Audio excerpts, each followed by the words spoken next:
Hello किसान भाइयों, एक बार फिर से आप सभी का किसान बंधु जैविक खेती यूट्यूब चैनल पर बहुत बहुत स्वागत है। जैसा कि आप सभी जानते हैं, हमारे द्वारा जो किसान जागरूकता कार्यक्रम का संचालन किया जा रहा है, जिसमें हम कुछ ऐसे क्रिएटिव नवाचार कृषकों को आप सभी के बीच में लेकर आ रहे हैं जो जैविक प्राकृतिक खेती कर रहे हैं। ऐसे ही एक किसान से हम आपको आज मिलवाएंगे जिनके द्वारा समथिंग 25 एकड़ जगह पर प्राकृतिक खेती की जा रही है। इनकी कुछ स्पेशलिटी भी है जो किसानों के लिए कहीं ना कहीं आवश्यक है और इस विषय में किसानों को जानना चाहिए, जिसमें ये किस प्रकार से जो प्राकृतिक खाद बनाते हैं, चाहे वह जीव अमृत हो गया या बेस्ट डिकम्पोजर हो गया, वह अंडरलाइन पाइपों की सहायता से किस प्रकार खेत तक पहुंचाते हैं। हमारे साथ जुड़ चुके हैं बार्ची के रहने वाले नरेंद्र पटेल साहब, जिनके माध्यम से हम जानेंगे कि प्राकृतिक खेती कैसे की जाती है और इनके द्वारा कब से प्राकृतिक खेती की जा रही है, इनका अनुभव क्या है, साथ ही साथ यह किसानों को क्या संदेश देना चाहेंगे जिससे कि किसान अच्छे से प्राकृतिक खेती कर सके। भैया, आपका बहुत बहुत स्वागत है हमारे यूट्यूब चैनल। धन्यवाद महोदय। भैया, मैं सबसे पहले आपसे चाहूंगा कि आप जो प्राकृतिक खेती कर रहे हैं, यह करते हुए आपको कितना समय हो गया? अभी मेरे को 4 वर्ष हो गया है। पहले हम सपरिवार 2018 में भरतपुर गए थे जी श्री सुभाष पालेकर जी के आवासीय शिविर में। जी तो वहाँ से 7 दिवसीय हमने शिविर अटेंड किया। जी उसके बाद में आकर हमने घर पे आके खेती शुरू किया। जी भैया, मेरा आपसे सवाल रहेगा कि आप कहाँ से प्रेरित हुए कि हमें प्राकृतिक खेती करना चाहिए? ये तो जी हम सुभाष पालेकर जी के ही द्वारा प्रेरित हुए हैं। जी। हाँ जी।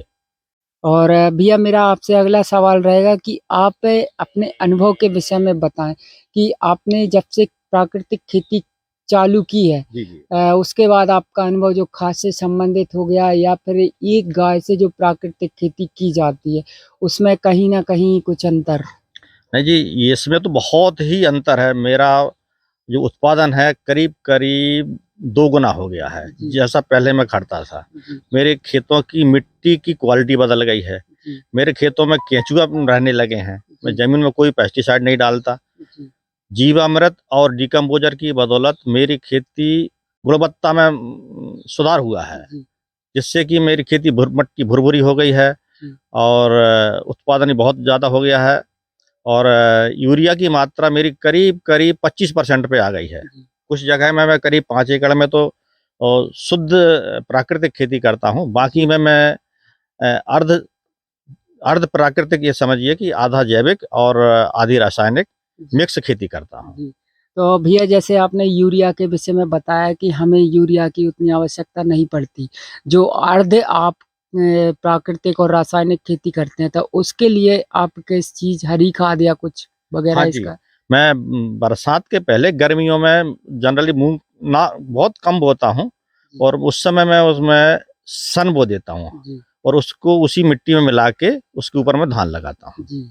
तो भैया ने जैसे हमें बताया, इनके पास में प्राकृतिक खेती करने के क्या उपाय हैं। आप जो हमारे पीछे देख रहे हैं, ये भाई साहब द्वारा डाले गए 2 टैंक बेस्ट डिकम्पोजर के हैं, 2 टैंक जीवामृत के हैं। ये किस प्रकार से खेत तक जीवामृत और बेस्ट डिकम्पोजर पहुंचाते हैं, इनका अनुभव जानेंगे। जो आप पीछे देख रहे हैं, इनके द्वारा जो मोटर लगाई गई है, भैया थोड़ा हमारे कृषकों को बताएं कि इसको कैसे स्टार्ट किया जाता है और आप किस प्रकार से जो जीव अमृत खाद है या वेस्ट डिकम्पोजर है, आप खेत तक इस खाद को पहुंचाते हैं। जी, ये हमारे पास ये छोटी मोटर है। जी इसके द्वारा हम 200 लीटर प्रति एकड़ के हिसाब से जी हर प्रति पानी पे जी हम ये डिकम्पोजर और 200 लीटर जीवामृत दोनों पहुंचाते हैं। जी और नोजल से देना होता है तो पहले हम खाली 7 घंटे की शिफ्ट पहले चला देते हैं। उसके बाद में 1 घंटे में हम डिकम्पोजर देते हैं और उसके बाद में फिर 1 घंटे बाद हम जीवामृत दे देते हैं। तो आप देख सकते हैं कि भैया ने जैसा कि हमें बताया, बेस्ट डिकम्पोजर और जीवामृत किस प्रकार से ये अपने खेत पर पहुंचाते हैं। इनके द्वारा जो अंडरग्राउंड लाइन भी डाली गई है, उसके विषय में ही बताएं। आप जो देख रहे हैं, ये अंडरग्राउंड लाइन है, इसके माध्यम से ये खेत तक पहुंचाते हैं। इनके खेत में हर खेत पर, चाहे वह 1 एकड़ का हो गया या फिर 25 डिसमिल का खेत हो गया, हर कहीं पाइप निकाले गए हैं जो अंडरग्राउंड गए हैं। इनके माध्यम से जो बताया गया था कि ये किस प्रकार से डालते हैं, तो भैया इस विषय में भी आप बताएं थोड़ा हमारे। ये महोदय, जी इसके पहले यहाँ फंसा देते हैं, पाइप निकाल के इसको वहाँ कनेक्ट कर दे, यहाँ कर दे, वहाँ मोटर चलाने के बाद में जी ये बाल रहता है। इसको जी अपने को कितना भेजना, कितनी मात्रा में भेजना, उस हिसाब से अपन इसको कंट्रोल कर सकते हैं। जी। तो भैया कहीं ना कहीं आपका अनुभव हमारे कृषकों को पसंद आएगा। अगर कृषक भाइयों को यह जानकारी पसंद आ रही है तो हमारे चैनल को सब्सक्राइब जरूर करें। इसके बाद भाई साहब जो घर के लिए उपयोग करते हैं उन फसलों के विषय में भी थोड़ा बताएं। घर के लिए तो मैं पहले तो मैं पूरे सब्जी उपयोग करता हूँ। जी घर खाने के लिए बाजार से सब्जी बहुत ही कम लेता हूँ। जी ज़्यादातर सब्जियां मैं घर उगाता हूँ खुद के लिए, और खुद को खाने के लिए अनाज है जो पूर्ण प्राकृतिक रूप से तैयार करके वो अपन उपयोग करते हैं। जैसे भैया आपके यहाँ पे जो बेस्ट डीकम्पोजर आता है तो वह कहाँ से आता है? अगर कोई किसान चाहता है कि मैं बेस्ट डीकम्पोजर मंगवा के उसका उपयोग करूँ तो उसको कहाँ कैसे बुलवाना जी, पड़ेगा? हम लोग गाजियाबाद वाला बुलवाते हैं, चंद्रा जी का, जी और उसको मदर कल्चर बना के उसको मल्टीप्लाई करके हम देते हैं। यदि कोई किसान चाहे तो मेरे यहाँ से ऐसे ही फ्री ऑफ कास्ट ले जा सकता है। जी जी। हाँ जी। तो भैया ने जैसे बताया कि जिसको वेस्ट डीकम्पोजर चाहिए हो भैया से कांटेक्ट कर सकता है। इनका कांटेक्ट नंबर हम आपको उपलब्ध करा देंगे कमेंट बॉक्स में। भैया इसके बाद मेरा अगला सवाल रहेगा, जैसे कि आप ये जीवामृत डालते हैं अपने खेत में, जी। तो इसका जो बनाने की प्रोसेस है वो भी हमारे किसानों को बताएं। जीवामृत में 10 किलो गौमूत्र, जी 10 किलो गाय का गोबर, जी और 2 किलो गुड़, जी 2 किलो बेसन, जी और करीब आधा किलो बड़ के नीचे की मिट्टी, जी इनको छान के और हम एक 200 लीटर की टंकी में मिला देते हैं। जी उसके बाद में सुबह शाम उनको लकड़ी से चलाते हैं, क्लॉकवाइज एंटी क्लॉकवाइज, जी और करीब करीब ये मौसम के साथ ठंड के समय मेरे ख्याल 7 दिन में ये पूरा बन के तैयार हो जाता है। जी और उसके बाद हम इसको प्रति एकड़ 200 लीटर खेत में पहुंचाते हैं पानी के माध्यम जी से। जी। तो भैया जैसे मैंने अभी आपके खेत का विजिट किया, आपका कहीं ना कहीं गन्ने की खेती से ज़्यादा लगाव, हाँ जी। और आप गन्ने की खेती ज़्यादा करते हैं, जी। तो इसमें जो मल्चिंग वगैरह है, जो गन्ने की जो पतरोई होती है उसकी मल्चिंग आप किस प्रकार से करते हैं, और किसानों को मल्चिंग से संबंधित क्या जानकारी देना चाहें गन्ने के संबंध में? गन्ने के संबंध में मैं पत्ती बिल्कुल भी नहीं जलाता। 4 साल भी हो जाए, जब गन्ना मिटाता हूँ उस वक्त भी पत्ती नहीं जलाता मैं। जी गन्ने को काटने के बाद सबसे पहले मैं उसमें, मेरे पास मल्चर है, उस मल्चर से मैं पत्ती को तोड़ देता हूँ, जी और उसके बाद मैं नोजल के माध्यम से मैं उसमें पानी देता हूँ। जी और पानी देते हैं नोजल के माध्यम से, तो शुरू में हम 7-8 घंटे ऐसे ही पानी चलाते हैं। जी उसके बाद में 7वें घंटे पे हम उनको उसमें डिकम्पोजर और जीवामृत जी दोनों आधा-आधा घंटे, 1 घंटे के अंतर से 2-200 लीटर की मात्रा में दे देते हैं। तो जो पत्ती रहती है वो करीब-करीब 3-4 महीने में मेरे ख्याल से 80% खत्म हो जाती है, और बरसात तक लगते-लगते पूरी बरसात पूरी सड़ जाती है, जी और उसके नीचे जो उसका जो खाद के रूप में कन्वर्ट हो जाती है। और ये मल्चिंग से सबसे बड़ा फायदा ये रहता है कि इसके नीचे एक वापसा का निर्माण होता है, जो सुभाष पालेकर जी का एक नाम है। मतलब सुभाष पालेकर जी का एक इसको क्या बोलते, उनका वर्ड है कि ये वापसा जो बैक्टीरिया के लिए अनुकूल माध्यम होता है। जी तो जो भी अच्छे वाले बैक्टीरिया हैं, जैसे पीएसबी हो गया, एजोटो हो गया, नाइट्रोसोमोनास हो गया, ये सारे बैक्टीरिया उस जगह पे अच्छी तरह से ग्रो करते हैं, पीएसबी वगैरह।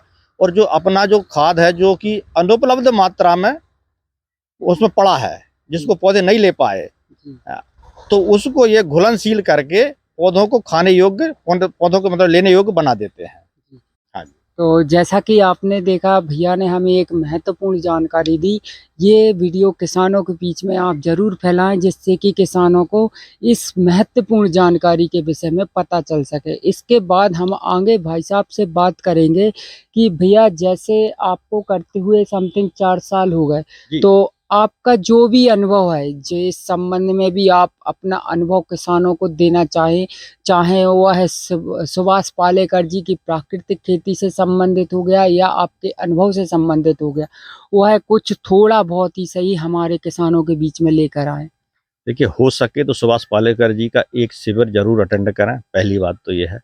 नहीं कर पा रहे तो जो कर रहे हैं उनसे आप मिलें-जुलें, और इसको जो करने के बाद जो अपनी भूमि में सुधार होता है और जो उत्पादन बढ़ता है, रासायनिक खाद कम होता है, इसका तो करने के बाद ही पता चलता है। जी, ना करने के पहले मैं कुछ भी बोलूँ आप नहीं मानेंगे, जी, लेकिन यदि आप करेंगे तो आपको उसका अनुभव अलग ही होगा। जी। जी।